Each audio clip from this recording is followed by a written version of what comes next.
What would happen if humans actually reached the center of Earth? Would our machines survive the journey?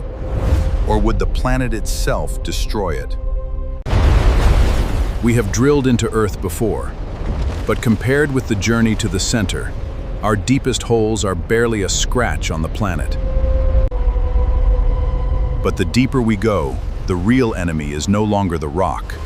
It is the incredible heat and pressure surrounding the machine. Every kilometer deeper makes the journey harder, but the most extreme conditions are still waiting far below. And now the machine is entering the mantle, a gigantic layer so vast that the crust above looks tiny by comparison. The mantle is not an empty underground ocean. It is an enormous layer of rock that can slowly flow over geological time. But deeper down, the pressure becomes so enormous that even the strongest machine would face a completely different challenge.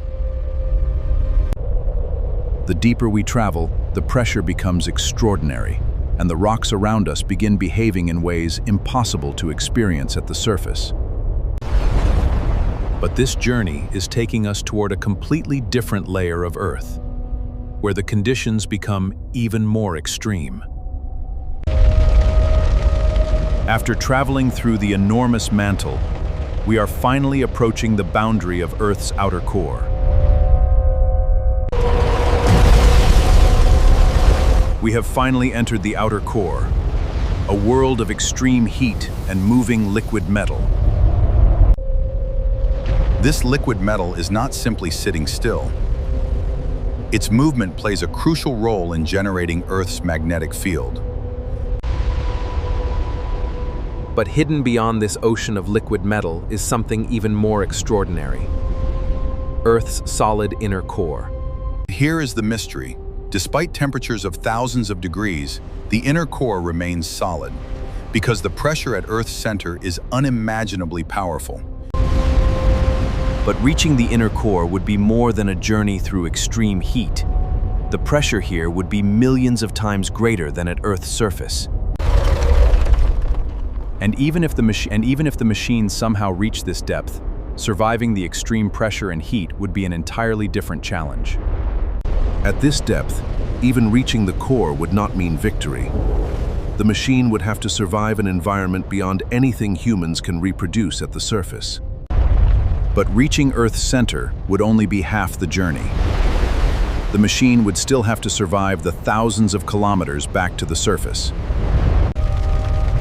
The return journey would still be thousands of kilometers long, through an environment no human-made machine has ever experienced. After crossing the outer core, the machine would still face the enormous mantle and thousands of kilometers of rock before reaching the surface. Even after surviving the deepest part of Earth, the machine would still have to complete an enormous journey back to the surface. After traveling thousands of kilometers through Earth's interior, the machine would finally be approaching the surface. But what would this journey actually prove? We may never reach Earth's center, but science is slowly revealing its greatest secrets.